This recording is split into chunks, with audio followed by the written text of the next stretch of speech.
"Excuse me, sir. We need you to move." Sharon Miller's voice was polite, but her eyes were cold. She glanced at Ethan Wallace, worn shoes, gray sweater, and judged him in a heartbeat. Behind her, Chad Whitman stood in an Armani suit, smiling like he owned the cabin. Ethan, exhausted from 3 days of Dallas negotiations, kept his tone even. He held out his ticket. "I reserved this seat." Sharon replied smoothly, "Our VIP needs it. You'll get a 50% refund." Around them, passengers began to stare. A man shook his head. Ethan felt the old, bitter sting of being dismissed, pushed aside. His pulse quickened, but he swallowed the anger. "I'm not moving." Sharon lifted her radio. Chad folded his arms, amused. No one asked what had happened. They just assumed he was the problem. What they didn't know was that in 48 hours, American Skyline Airlines would begin to collapse, and it would start right here, row 1, seat A. Ethan Wallace had built his entire career on being underestimated. It wasn't a strategy he'd chosen. It was a reality he'd learned to weaponize.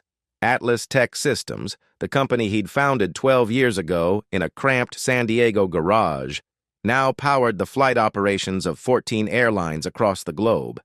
FlightCore, their fuel management system, and Safe Air, their real-time safety monitoring software, were embedded in the infrastructure of modern aviation.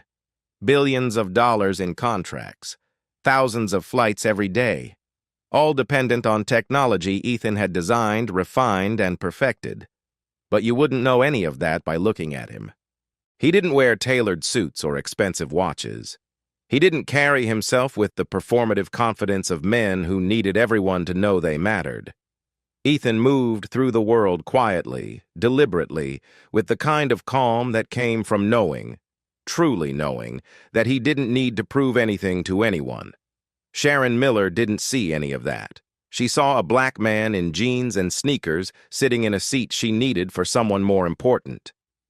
"Sir," she said again, her voice losing its initial sweetness, "did you book seat 1A?" Ethan unlocked his phone and turned the screen toward her. The boarding pass was clear. Ethan Wallace, seat 1A, confirmed 3 weeks prior. Sharon barely glanced at it. "Our system shows a priority reassignment. We can upgrade you to business class." "I don't want business class," Ethan said quietly. "I want the seat I paid for." Behind Sharon, the man in the Armani suit finally looked up. Chad Whitman. Mid-40s, silver-touched hair, the kind of tan that came from golf courses and vacation homes. He stepped forward, his movements slow and deliberate, as if the entire plane existed solely to accommodate his schedule. "I fly first class 250 times a year," Chad said, his voice smooth and unhurried. 320,000 miles, Diamond Elite status. The airline knows who I am." Sharon's expression shifted immediately. Her polite mask melted into something warmer, more genuine. "Yes, Mr. Whitman. We absolutely appreciate your loyalty." She turned back to Ethan, and the warmth vanished. "Sir, our policies allow us to make adjustments when necessary to accommodate our most valued customers." Ethan looked at her for a long moment, then at Chad, then back at Sharon. "I reserved this seat 3 weeks ago," he said evenly. "I paid for it. It's mine." Sharon's smile tightened. "Policies can be adjusted when circumstances require it." Chad tilted his head slightly, his eyes moving over Ethan with the kind of casual assessment reserved for people who didn't matter. "Look," he said, his tone almost friendly, "why don't you just take the upgrade and let everyone get on with their day? No reason to make this difficult." Ethan felt something cold settle in his chest. It wasn't anger, not yet. It was something older, something familiar, the sting of being seen and dismissed in the same breath. He'd felt it his entire life. Sharon gestured toward the aisle. "If you'll just gather your things, we can get you reseated quickly." Ethan didn't move. Behind them, other passengers began to board. A white woman in her 60s glanced at the scene, her expression pinched with impatience. A business traveler in row 2B muttered something under his breath. The cabin began to fill, and with it, the pressure. Sharon's voice hardened. "Sir, if you refuse to cooperate, I'll have no choice but to involve airport security." Ethan looked down at his phone. His thumb hovered over the screen for a moment. Then he typed a single message. "Michelle, I need you on standby."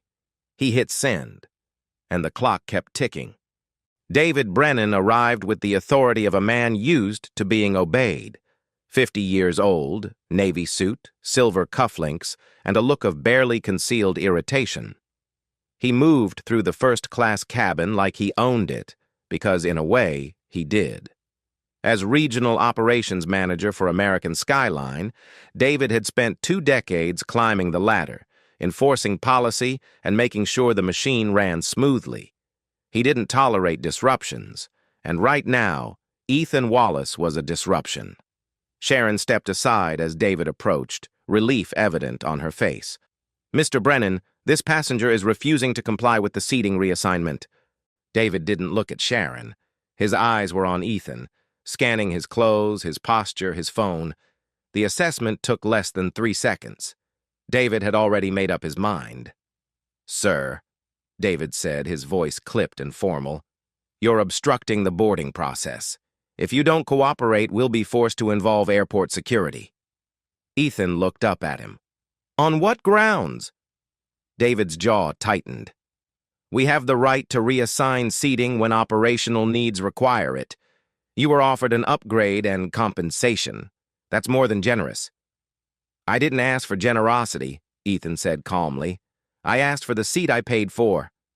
David crossed his arms. "The decision has been made. You can accept the alternative, or you can be removed from the flight." Chad Whitman stepped closer, his voice low and smooth. "Come on, man. Just take the deal. You're holding everyone up." Ethan felt the heat rising at the back of his neck. Not anger, not yet, but something close. The familiar pressure of being surrounded, cornered, judged. He'd spent his entire life navigating moments like this. Boardrooms where his ideas were questioned more harshly than anyone else's. Meetings where his credentials were scrutinized while others were simply believed. Spaces where he had to be twice as prepared, twice as calm, twice as perfect, just to be seen as equal. And now, here, in a seat he'd legally reserved, he was being told he didn't belong. A passenger in row 2B leaned forward, his voice loud enough to carry. "Can we just get this moving? Some of us have connections." David glanced back, then returned his attention to Ethan. "You have 60 seconds to make a decision." Ethan's phone buzzed. A message from Michelle Torres, his vice president of legal affairs. "Got your message. What do you need?" Ethan typed quickly. "Stand by. May need full contract review on American Skyline. All documentation." He hesitated for a moment, then added, "And get me Douglas Hamilton's direct line." He hit send and looked back up at David. "I'm not moving." David's expression darkened. He pulled a radio from his belt. "Security to gate 12. Passenger non-compliance." Sharon shifted uncomfortably. Chad smirked. And somewhere in row 3C, a man in a gray blazer quietly pulled out his phone and aimed it at the scene unfolding in front of him. Marcus Webb had seen this before, too many times, and he wasn't going to let it happen again without someone bearing witness. Ethan saw the phone. He didn't acknowledge it, but he knew, deep down, that whatever happened next, it would be recorded. It would be seen. And once something was seen, it couldn't be unseen. David stepped closer, his voice dropping to a near whisper. "I don't know what you're trying to prove, but this isn't going to end the way you think." Ethan met his eyes. "Neither is this." The clock kept ticking. 2 airport security officers arrived within 90 seconds. One was older, white, graying hair. The other, younger, Hispanic, rigid posture. David Brennan gestured toward Ethan. "This passenger is refusing to comply with airline policy." The older officer stopped beside row 1A. "Sir, boarding pass and ID?" Ethan handed over his passport and mobile boarding pass. The officer examined both, checked the seat assignment, then nodded. "Documents are valid. Seats assigned to him." David's face tightened. "We have authority to reassign seating when necessary." The officer handed the documents back. "If his ticket's valid and he's not disruptive, we can't remove him." Chad Whitman stepped forward, voice rising. "He is being disruptive. I have a critical meeting in San Diego. If this flight delays, I will hold him and this airline responsible." David turned back to Ethan, his voice carrying a new edge. "Sir, this isn't the first time we've dealt with passengers like you trying to leverage situations for special treatment. Passengers like you." The words landed like a punch. Ethan felt the heat spread through his chest, not embarrassment, but recognition. The crushing familiarity of being reduced to his skin. How many boardrooms had questioned his credentials before hearing his name? How many times had he been the only black face forced to prove over and over that he belonged? And now here, in a seat he'd legally purchased, he was being told he didn't measure up. Chad bent down, face level with Ethan's, cologne expensive, smile condescending. "Listen, man, you probably don't fly first class often. This is a different world up here. Just take the upgrade and move on." Ethan's hands curled into fists. Every muscle screamed to push back. But he'd learned long ago that his anger would only confirm their assumptions. It would give them exactly what they wanted. So he breathed, slowly, deeply, and said nothing. Marcus Webb leaned forward from 3C, phone still recording. "Man, stay calm. I'm getting all of this." Sharon shot him a sharp look. "Sir, put your phone away." Marcus didn't lower it. "I'm a paying passenger. I have the right to document this." David turned toward Marcus. "If you continue interfering, you'll be removed too." A woman in 4A spoke up, voice hesitant but firm. "He paid for that seat. Why are you doing this?" David ignored her, focusing on Ethan. "Final warning. Move voluntarily or we ban you from American Skyline permanently. And we'll share that report with every major carrier." Sharon added eagerly. "We have protocols for passengers who refuse crew instructions. This goes on your record." Ethan looked at them, at Chad, at the security officers standing silently, uncomfortable but unwilling to intervene. He thought about everyone who'd ever been in this position, dismissed, humiliated, erased, not for doing anything wrong, but for not looking the part. He pulled out his phone. "Michelle, prepare full documentation on American Skyline. Every contract, email, meeting note, ready to go." Her response came instantly, already pulling it. "Contact Douglas Hamilton?" Ethan paused. Douglas Hamilton, CEO of American Skyline. A man who had no idea what was happening on Flight 447. Not yet. "Wait for my signal." He looked up at David. "I'm not moving." David's face flushed. "Then you leave me no choice." Before he could lift his radio, Chad addressed the cabin. "Does anyone else think this is ridiculous? This guy is holding everyone up because he thinks he's entitled to something he's clearly not." Murmurs of agreement rippled through the rows. Marcus Webb's voice cut through. "He paid for that seat. He is entitled to it." Chad turned on him. "Stay out of this." Marcus didn't flinch. No. Silence. The air thick, charged. Ethan sat perfectly still, heart pounding, hands steady, and beneath the exhaustion and humiliation, a decision crystallized. They had no idea who he was, but they were about to find out. He typed, "Michelle, activate Protocol Delta. Effective immediately. Confirmed. Standing by." Ethan looked up at David Brennan, at Sharon Miller, at Chad Whitman, and he waited. The procedures seemed designed to target one specific type of person, but did they know who they were really dealing with? David raised his radio, but before he could speak, his phone buzzed. He glanced at the screen, frowned, then answered. "Brennan." His expression shifted, confusion, then alarm. He stepped back slightly, lowering his voice. "Yes, sir, I understand, but—" He paused, listening. "Sir, the passenger is—" Another pause. "Understood." He ended the call and looked at Ethan with something new in his eyes. Not quite fear, not yet, but uncertainty. Sharon noticed. "What is it?" David shook his head. "Nothing. Just corporate checking in on the delay." But his voice lacked conviction. He cleared his throat and turned back to Ethan. "Last chance. Are you moving or not?" Ethan met his gaze. "No." Chad let out an exasperated laugh. "Unbelievable." He pulled out his own phone, typing furiously. "I'm calling my lawyer, and I'm CCing the CEO of this airline. You have no idea who you're messing with." Ethan almost smiled. Almost. Marcus Webb spoke up again, louder now. "Everyone's seeing this, you know. This video's going live in about 30 seconds unless you back off." Sharon's face went pale. "Sir, that's a direct violation of—" "Of what?" Marcus cut her off. "Recording what's happening in public? Please, try me." David stepped forward, jabbing a finger toward Marcus. "You are interfering with crew operations. If you don't stop—" "Then what?" Marcus challenged. "You'll drag me off too? Go ahead. Make it worse." The security officers exchanged uncomfortable glances. The older one spoke quietly to David.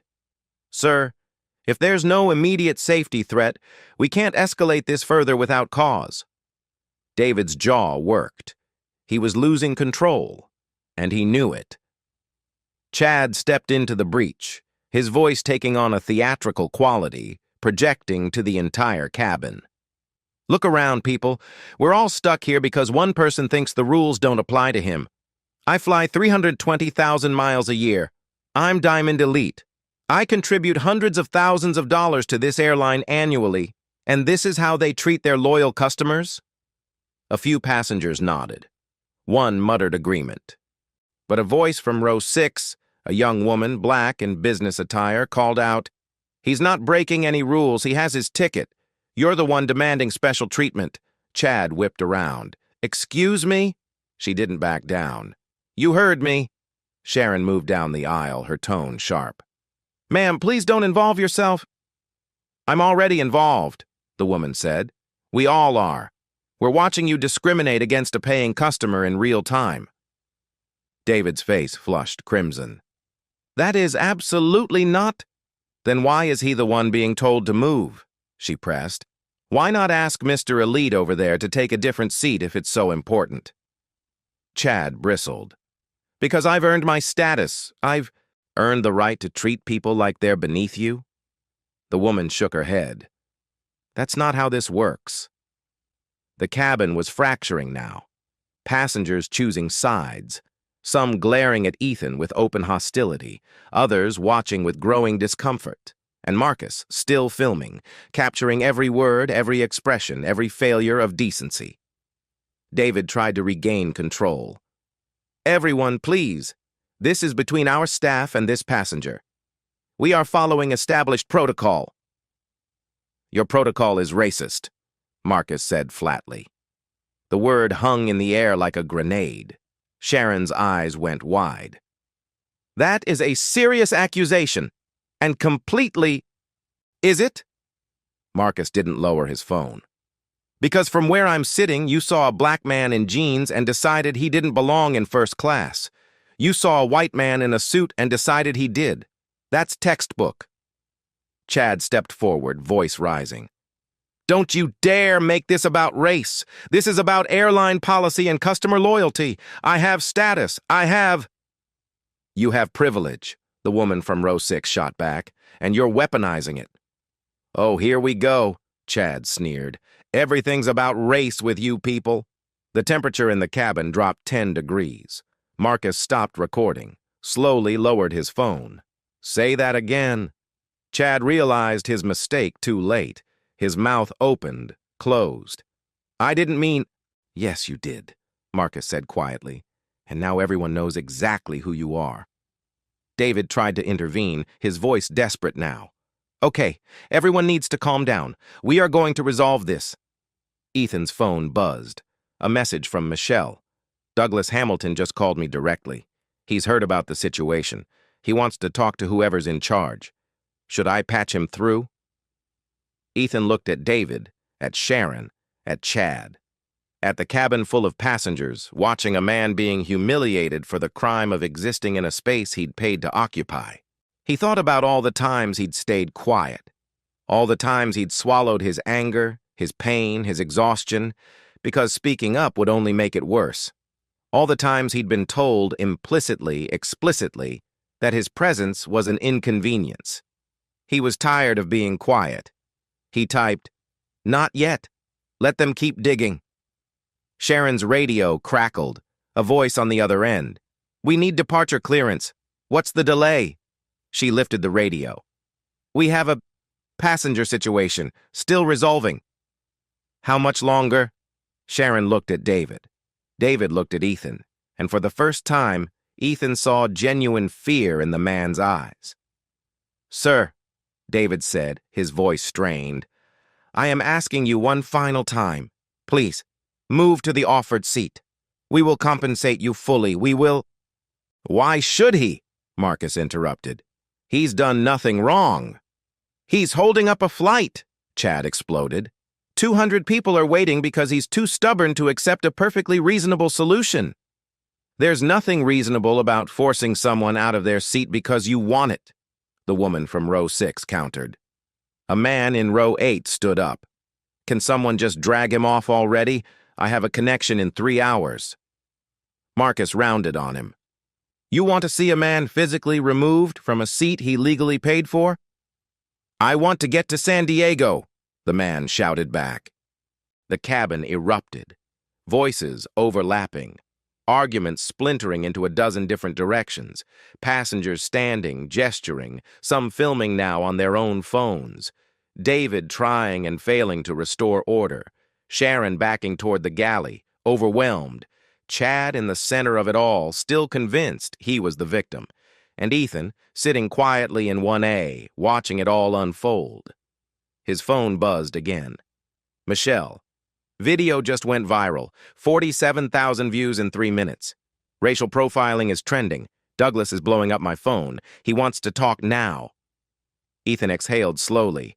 He'd given them every opportunity to do the right thing. Every chance to step back, reassess, choose decency over policy. They'd chosen poorly. He typed, "Patch him through." But not to me. To David Brennan's phone. Now. David's phone rang. He looked at the screen and went white. The caller ID read, "Douglas Hamilton, CEO." David's hand trembled as he answered. "Yes, Mr. Hamilton?" The voice on the other end was loud enough that passengers nearby could hear it, loud enough that Marcus's phone picked it up, loud enough that when the video hit Twitter 10 minutes later, every word would be crystal clear. "David," Douglas Hamilton said, his voice cold and clipped, "what the hell is going on Flight 447? David swallowed hard. "Sir, we have a passenger refusing to comply with—" "I just got off the phone with Michelle Torres," Douglas cut him off. "Vice President of Legal Affairs at Atlas Tech Systems. Do you know what she told me?" David's face lost all color. "Sir, She told me you're currently attempting to remove Ethan Wallace, CEO of Atlas Tech Systems, from a seat he legally reserved. Is that accurate?" Silence. Complete, suffocating silence. Sharon's hand flew to her mouth. Chad took a step back, stumbling slightly. Marcus's camera captured it all. The dawning horror, the collapse of certainty, the moment arrogance met consequence.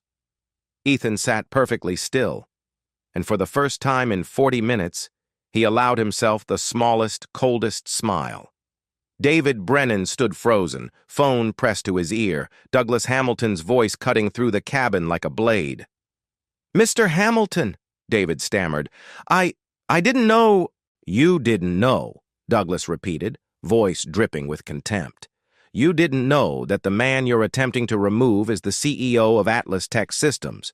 You didn't know that Flight Core, the fuel management software keeping our planes in the air, is his creation.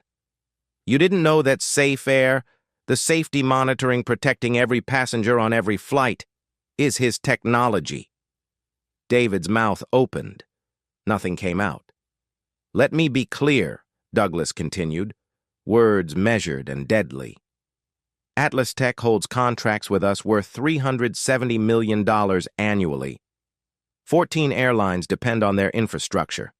And you just spent 40 minutes treating their CEO like a criminal because he sat in a seat he reserved. Sharon Miller gripped the galley counter, face ashen.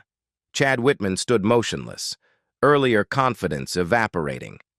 Marcus Webb kept filming, capturing every microsecond of collapse. "Sir," David's voice cracked, "we were following standard protocol." "There is no protocol," Douglas snapped, "that authorizes discrimination. No policy permitting my staff to judge passengers by appearance. And certainly no procedure allowing you to threaten and publicly humiliate someone because they don't look like your idea of first class." Discrimination. David's hand shook violently. "Mr. Hamilton, I swear." "Don't. I have 6 minutes of footage viewed 200,000 times. I can see exactly what this was about." Douglas's voice came through louder, deliberate. "David Brennan, you are terminated effective immediately. Sharon Miller, also terminated. Exit the aircraft now." Sharon choked out a sound between gasp and sob. "Mr. Hamilton, please, I have 2 kids." "You should have thought about that before deciding a paying passenger didn't deserve basic dignity." David's face crumpled. "Sir, please, 22 years with this company. You've never been caught. That's not the same as never doing it." Security stepped forward. "Mr. Brennan, Ms. Miller, come with us." David's eyes found Ethan, desperate, pleading. "Mr. Wallace, I'm sorry." Ethan looked at him. When he spoke, his voice was quiet, measured, devoid of mercy. "You didn't mean to get caught." David flinched. Douglas wasn't finished. "Mr. Whitman?" Chad's head snapped up. "Yes? Your Diamond Elite status is revoked, permanently. Our legal team will review how you obtained it, given significant irregularities in your mileage accrual." Chad went crimson. "You can't." "I can. You are banned from American Skyline indefinitely." "This is outrageous. I have rights." "So did Mr. Wallace," Douglas replied evenly. "You didn't seem concerned about his—" Security moved toward Chad. "Sir, walk or we assist you. Your choice." Chad looked around for support, found only contempt. The woman from row 6 shook her head.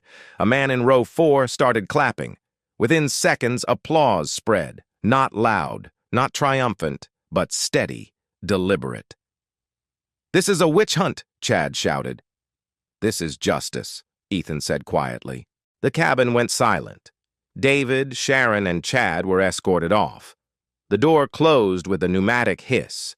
Ethan stood, retrieving his bag from the overhead bin. A young flight attendant approached hesitantly. "Mr. Wallace, we'd like to apologize." Ethan held up a hand. "Your apology means nothing. The system failed. Your colleagues failed. Leadership allowed it." He moved toward the exit. Marcus called after him. "Mr. Wallace, wait." Ethan paused. Marcus stepped forward, phone lowered. "Thank you for not backing down." Ethan nodded once. "Thank you for recording." "What are you going to do now?" Ethan's expression was unreadable. "What I should have done the moment they asked me to move." He typed a message to Michelle. "Execute Protocol Delta. Full termination of all American Skyline contracts. Effective midnight tonight." Her response came instantly. "Confirmed. Atlas Tech will cease all support services as of 00:00 EST." Ethan walked off the plane.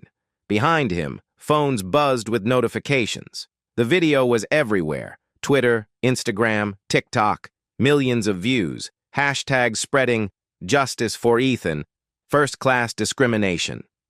By the time Ethan reached the terminal, American Skyline's stock had begun to drop. By the time he booked a different airline, their PR team was in crisis mode.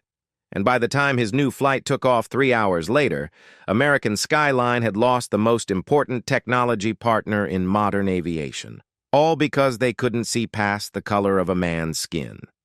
All because they assumed power looked a certain way. All because they never imagined the quiet man in jeans held their entire operation in his hand. And when he closed that hand into a fist, everything crumbled. The collapse happened faster than anyone anticipated. At 11:47 p.m. Eastern Time, Atlas Tech Systems sent termination notices to American Skyline Airlines. 3 contracts worth $370 million annually, severed immediately. Flight core access revoked, safe air monitoring disabled, technical support discontinued. By 12:15 a.m., American Skyline's operations team couldn't manage fuel calculations for morning departures. By 1:30 a.m., safety officers had no way to monitor real-time aircraft systems. By 3 a.m., executives understood with dawning horror that they couldn't legally fly a single plane without Atlas Tech's infrastructure. 43 flights grounded by 6 a.m., the FAA issued a temporary operation suspension. Passengers stranded across 12 airports. And every news outlet ran the same story. Viral video of a black CEO humiliated on his airline partner's flight, followed by systematic destruction of that airline's operations. Within 18 hours, American Skyline's stock dropped 28%. Within 48 hours, Douglas Hamilton stood before cameras at a press conference, face drawn, voice carefully controlled. On behalf of American Skyline Airlines, I publicly apologize to Mr. Ethan Wallace for the unconscionable treatment he received. What happened on Flight 447 does not represent our values. David Brennan and Sharon Miller have been terminated. We are implementing mandatory bias training for all staff and reviewing our policies to ensure no passenger ever faces discrimination based on race, appearance, or status. A reporter called out, "Has Atlas Tech terminated all contracts?" Douglas's jaw tightened. "We are in discussions with Atlas Tech. I have personally reached out to Mr. Wallace to express our deepest regret." "Has Mr. Wallace responded?" Douglas hesitated. "Not yet. He didn't mention Ethan had ignored 7 calls, 12 emails, 2 hand-delivered letters. David Brennan's name became synonymous with workplace discrimination. His LinkedIn deleted within 24 hours, but screenshots lived forever. Recruiters blacklisted him. He gave one interview claiming he'd followed company policy, that he wasn't racist. The interview was ratioed within an hour. Sharon Miller deactivated all social media, moved to a different state, changed her name. The internet never forgot. Chad Whitman faced his own reckoning. Investigative journalists discovered his Diamond Elite status had been obtained through fraudulent mileage claims, facilitated by a fired American Skyline manager. The scheme dated back 3 years. Chad had flown first class on stolen credentials. Reporters also found Chad's 2019 securities fraud conviction, 18 months probation, carefully omitted from his public persona as a successful entrepreneur. The video unraveled everything. Within a week, Chad's business partnerships dissolved. Consulting contracts terminated, country club membership revoked. He threatened lawsuits against Marcus, American Skyline, Atlas Tech. None went anywhere. His lawyers advised him to disappear. He did. Marcus Webb became an unlikely hero. His footage licensed by news organizations worldwide, interviewed on CNN, MSNBC, NPR. He donated licensing fees to organizations fighting racial discrimination in corporate America. Ethan remained largely silent. He gave one statement, posted to Atlas Tech's website 48 hours after the incident. What happened on Flight 447 was not isolated. It was a symptom of systemic inequality millions face daily. I had resources to respond. Most don't. This is about demanding institutions be accountable when they fail people they claim to serve. Atlas Tech will only partner with organizations demonstrating genuine commitment to equity and justice through policy, practice, and culture. Within a week, 9 other airlines announced enhanced anti-discrimination policies and invited Atlas Tech to audit their practices.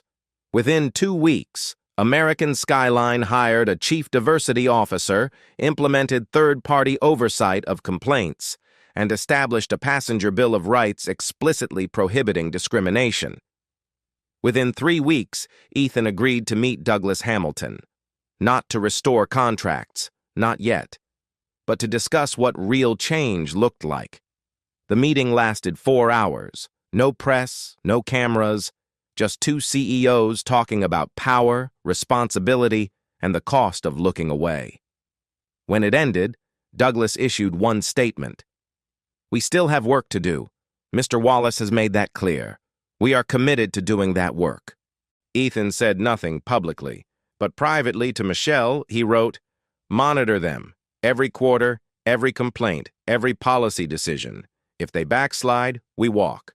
Permanently." Michelle replied, "Understood. And Ethan, you did the right thing." Ethan stared at the message. Then he closed his laptop and looked toward the airport in the distance, where planes took off in perfect, orderly lines. He wondered how many people on those planes had been told they didn't belong, and he hoped his refusal had meant something. 3 weeks after Flight 447, Ethan Wallace opened LinkedIn. He'd avoided social media since the incident. Too many interview requests, too many people wanting him to be their symbol. He wasn't interested in being any of those things. But he had something to say. He began typing. "I didn't board Flight 447 looking for confrontation.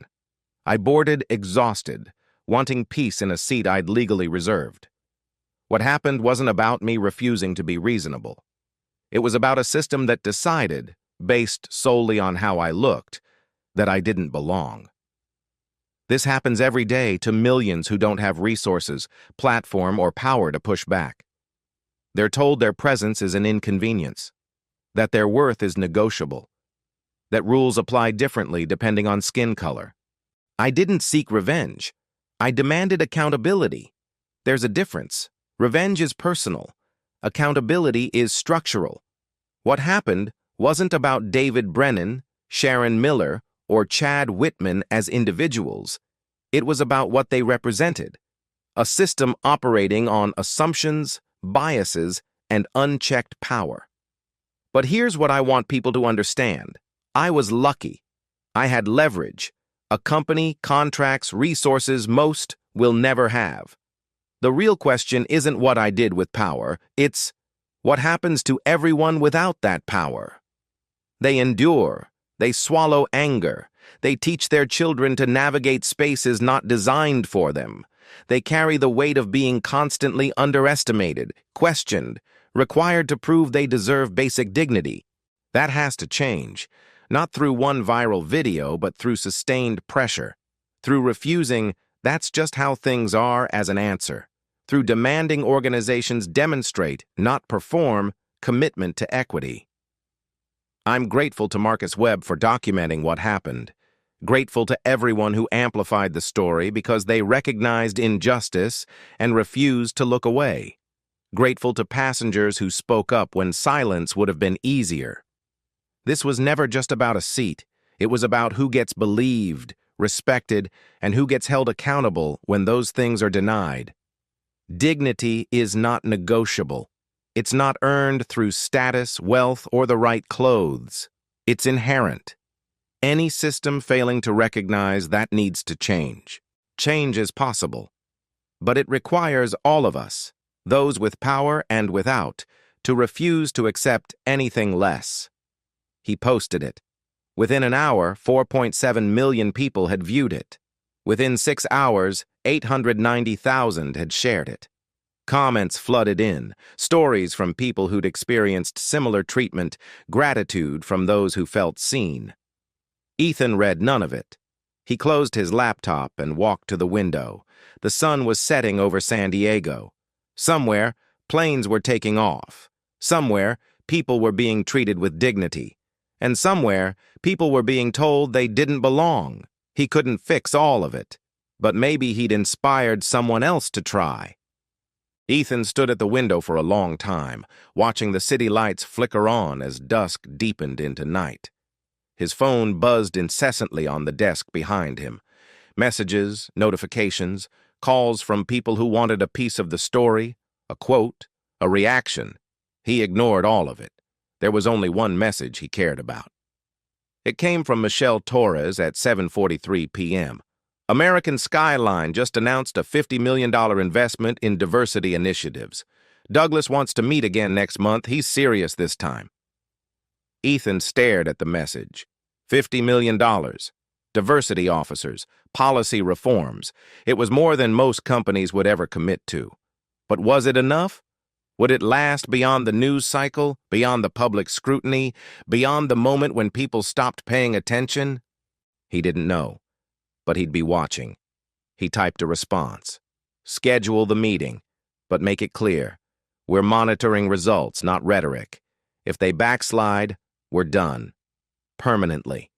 Michelle replied instantly, already on it. Ethan pocketed his phone and returned to his laptop. He opened a new post, shorter this time, more direct.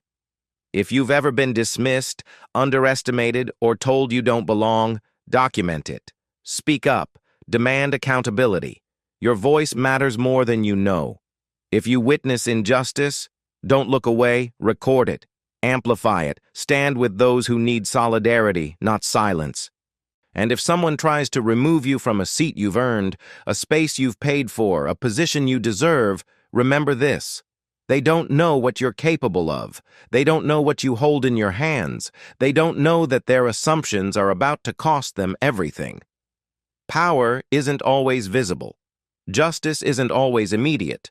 But both are inevitable when people refuse to accept anything less. Every action you take, every time you refuse to stay silent, every time you demand better, every time you hold a system accountable, you're building a world where dignity isn't negotiable. So the next time someone looks at you and decides you don't measure up, remember, they have no idea who they're dealing with. And by the time they figure it out, it'll be too late. He paused, fingers hovering over the keyboard. Then he typed the final line. Dignity is not negotiable. Power is earned. Justice is inevitable. He hit post. The response was immediate. Within minutes, thousands of reactions. Within an hour, the post had been shared across every platform. People added their own stories in the comments. Moments they'd been dismissed, moments they'd fought back, moments they'd wished they had. Ethan closed the laptop.